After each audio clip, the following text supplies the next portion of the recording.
My name is Jack Carter. I'm 38 years old. I served 12 years in the United States Marine Corps, earned my stripes the hard way, and thought I understood what real battles looked like until I walked into that courtroom. That was the day I learned that sometimes the most ruthless war zones have polished floors and wear robes instead of camouflage. It was a custody hearing. I was trying to keep joint custody of my 6-year-old daughter, Ella. My ex-wife, Amanda, came from a family with power. Her father was Lieutenant General Dalton Briggs, a man with 3 stars on his shoulder and decades of influence behind his handshake. The moment I saw him walk into that courtroom, dressed in civilian clothes but still carrying the air of a man who expected everyone to salute him, I knew the odds had just shifted. He didn't sit in the audience. He sat beside Amanda, like her personal legal bulldozer. He nodded to the judge like they were old friends, because they were. I later found out they'd served together in the Gulf War. So much for an impartial hearing. I wasn't some deadbeat. I had been honorably discharged after a spinal injury from a deployment in Kandahar. I had rehabbed, retrained, and taken a job as a logistics coordinator. I had a modest apartment, no criminal record, a perfect parenting record. But none of that seemed to matter. The moment that man looked at me, I knew I had already lost. The judge barely glanced at my documentation. Amanda's lawyer didn't even mention anything about my relationship with my daughter. They went after my mental state, my income, my physical condition. They made me sound unstable, like some ticking time bomb wrapped in a flag. Then came the moment I'll never forget. General Briggs leaned over, looked me square in the eye, and said loud enough for the entire room to hear, "She deserves better than military garbage like you." The room fell silent. Even the stenographer paused for half a second. The judge didn't reprimand him, didn't even blink. Garbage. That word stuck to me like oil. I'd taken bullets for this country. I'd slept in deserts and crawled through mud for the kind of freedom that let men like him sit comfortably in marble buildings and pass judgment on people like me. And yet here I was stripped of my dignity in a room where truth didn't matter, only titles, connections, and the weight of old favors. When the ruling came, it was swift. Full custody to Amanda, visitation rights for me conditional and limited. I wasn't even allowed overnight stays for the first year. The judge justified it with some vague comment about stability and structure, like I was some chaotic force spinning too fast to be trusted. I stood there, still in my blazer and tie, hands shaking not from anger but humiliation. Ella cried when she was pulled from my arms. Amanda didn't look at me. General Briggs did. He smirked like he'd just won a silent war no one else saw coming. I left that courthouse with nothing but a manila folder and a hollow chest. Everything I had fought for, bled for, meant nothing in the face of that room's quiet cruelty. They didn't just strip me of my rights that day, they stripped me of who I was. And that's how they broke me. But not for good. Not forever. The system may have tossed me aside like trash. But trash, as I would learn, can be recycled. And sometimes, it comes back sharper, stronger, ready to bury empires. After the ruling, I didn't go back to my apartment. I couldn't. Everything in there reminded me of her. Her drawings on the fridge, the stuffed elephant on the couch, her shoes by the door. I sat in my truck for hours in the parking lot behind the courthouse, just watching the light fade. The next morning, I woke up in that same truck. My back ached from the old seat, and my chest hurt worse. I had a letter in my hand I didn't remember picking up. It was from a warehouse company I had applied to. Another rejection. By the end of the week, I gave up the lease on my apartment.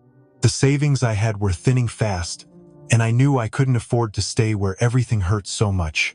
I found a small studio on the other side of town. No windows, a leaky faucet, a mattress on the floor, and a single burner stove. I used to wear a uniform that made people stand up straighter when I walked into a room. Now I sat on concrete steps outside my building, wearing a jacket with one missing button, holding a folder full of resumes nobody read. I tried to keep in touch with Ella. I called every Tuesday, just like the court allowed. Most weeks, Amanda didn't answer. Some weeks, she let me hear Ella's voice for a few seconds before hanging up. One time, Ella said she missed my pancakes. Then the call dropped. At night, I dreamed of the base, the barracks, even the sandstorms. At least there, I had brothers. I had purpose. Here, I was invisible. A name that didn't open any doors. A story nobody wanted to hear. One afternoon, I was walking back from a temp agency. Rejected again. I passed a storefront with TVs in the window. They were playing a clip from a military ceremony. The camera panned across rows of men in dress blues. I saw one who looked like me 10 years ago, chin high, eyes forward, like the world made sense. I stopped, just stood there in the cold, watching a version of myself I didn't recognize anymore. That man had a name. That man had a daughter who hugged him when he came home. That man hadn't been erased. Back in my room, I sat on the mattress and opened my notebook. I wrote the same line over and over. I am still here. I am still here. I am still here. Not because I believed it, but because I needed to. There were two things that kept me from disappearing completely. The gym and a cheap leather journal I picked up at a thrift store for $2. I didn't go to train like I used to. I went just to feel something under my feet that wasn't failure. The gym was run down, tucked between an old laundromat and a corner deli. But the heavy bags were solid, the floor mats weren't torn, and no one asked too many questions. I showed up every morning when they unlocked the doors, wrapped my hands in silence, and started punching. I didn't hit hard. I hit steady. Jab, cross, breathe. Over and over until my arms shook and my mind stopped spinning. Sweat was the only thing I had left that proved I still had something inside me worth keeping. After workouts, I'd sit on the bench in the locker room, open that little brown journal, and write like it was the only friend I had. I didn't write poems or deep reflections, just facts, where I hurt, what I saw, what I missed. The day I filled up the first journal, I bought another one. A few weeks in, I started helping out at the back of the gym. There was a small group of neighborhood kids who came by after school. Most of them didn't have dads. Some didn't have clean clothes. They just wanted to hit something and not get yelled at for it. I showed them how to keep their chin down, how to move their feet, how to breathe through fear. I didn't charge a thing. I didn't need to be their hero. I just didn't want them to feel like I did. One evening, I saw an older man slip in the showers. He must have been in his 70s, white hair, wiry frame. He hit the tile hard. I rushed in, helped him sit up, gave him my towel, and waited with him until he caught his breath. He looked at me like he was more embarrassed than hurt. Said his name was Thomas. Said he used to be a military engineer back in the day. I didn't think much of it. I just nodded and helped him to his feet. Before he left, he asked my name. I told him, Jack Carter. He smiled like he'd heard it before. That was it. Just a moment. Two men, both a little broken, both still standing. I had no idea then, but that moment would change everything. About 9 months after I helped Thomas in that locker room, I got a letter. It wasn't junk mail or a bill for once. The envelope was thick, ivory-colored, and had a return address from a law office in Missoula, Montana. I opened it without thinking much. Inside was a formal letter from a man named Harold Wexler, attorney at law. It said I needed to contact him immediately regarding the execution of a last will and testament. My name, Jack Carter, was listed as the primary beneficiary. I stared at it for a solid minute, thinking it had to be some clerical mistake. I called the number on the letter. A woman with a soft voice answered and transferred me to Mr. Wexler himself. He sounded older, patient. When I asked him who the will was from, he said the name like it was supposed to mean something to me. Thomas Blackwood. For a second, I drew a blank. Then it hit me. The old man from the gym. The one I had helped off the tile floor and walked to his car. I asked if it was really him. Mr. Wexler said yes. He had passed away quietly in his sleep 3 weeks earlier. Cancer, apparently. He'd kept it private. I flew out to Montana 2 days later. Wexler met me at the airport himself, holding a sign with my name. He drove me to his office, then handed me a key, a deed, and a sealed letter written in shaky handwriting. The deed was to a ranch. Not just any ranch. It spanned over 300 acres of pristine land near Flathead Lake, cattle, machinery, even a small vineyard. Estimated value, just under $15 million. But that wasn't all. In a separate document, I was named as the sole heir to Thomas Blackwood's financial assets. Stocks, bonds, savings accounts, and a rare art collection, total worth over $47 million. I couldn't breathe. I kept waiting for someone to walk in and say it was all a prank. Then I opened the letter. It was handwritten, barely legible. He wrote, "You didn't ask me for anything. You didn't even know my name. But you helped me like I mattered. Nobody's done that for me in years. Trash, they called us both. Well, maybe trash can build something beautiful. I want you to have that chance." I sat there in that office, this Marine who'd lost everything, now holding the kind of wealth I'd only ever seen in movies. And it wasn't about the money. It was the fact that someone saw me. Someone valued the piece of me I thought had died. I looked out the office window, eyes wet. Not from greed, from grace. About 3 weeks after I signed the final papers and moved into the ranch, I started getting mail that didn't look personal. Heavy envelopes with Department of Defense headers. Proposals, offers, interest in leasing or buying a specific portion of the land. I didn't understand it at first, so I dug into the property records.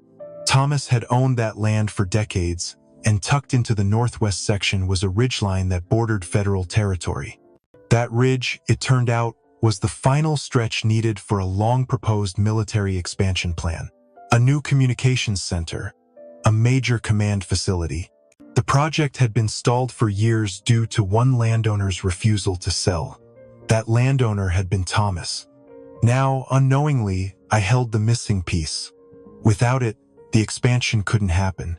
The dominoes wouldn't fall.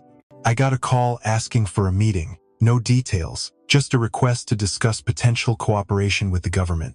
I said sure, told them I'd be on the porch at noon, come by whenever. A black SUV pulled into the gravel drive. 4 men stepped out. 1 wore a suit, 2 were in uniform, and the last one stopped me cold. General Dalton Briggs. The same man who called me garbage in a courtroom. The same man who helped strip me of my daughter. He didn't recognize me at first. I didn't say a word. I just offered them seats, poured coffee, and let the silence do its work. Eventually, his eyes narrowed. I saw it hit him. I stayed polite, asked what they wanted. The man in the suit explained the project, the importance of national security, the timeline. They offered a generous figure, 8 figures, tax-free, fast-tracked. All I had to do was sign. I smiled, not cruelly, just calm, measured. I asked if there were other ways to reroute the facility. They said no. That ridge was vital. It was this land, or the project stalled again. I nodded, then I looked straight at General Briggs. His face was tight, mouth thin. He knew. He knew exactly who I was now, and he knew he had no leverage. I didn't say anything about the courtroom. I didn't need to. The land did the talking for me. The tables had turned. The man who once stood over me with judgment in his voice now needed something from the man he'd called trash. I told them I'd think about it, not because I needed time, but because I wanted him to sit with that powerlessness for a little while, to taste it. They drove off without another word. Dust kicked up in the distance. I watched the cloud fade and leaned back in my chair. That's when I knew. I wasn't just back on my feet. I was holding the high ground. 3 days later, they came back. This time it was just the general and 1 man in a suit. No uniforms, no pleasantries. They asked to sit down again, and I let them. I didn't offer coffee this time. They got straight to the point. The number had changed. It was higher now, much higher.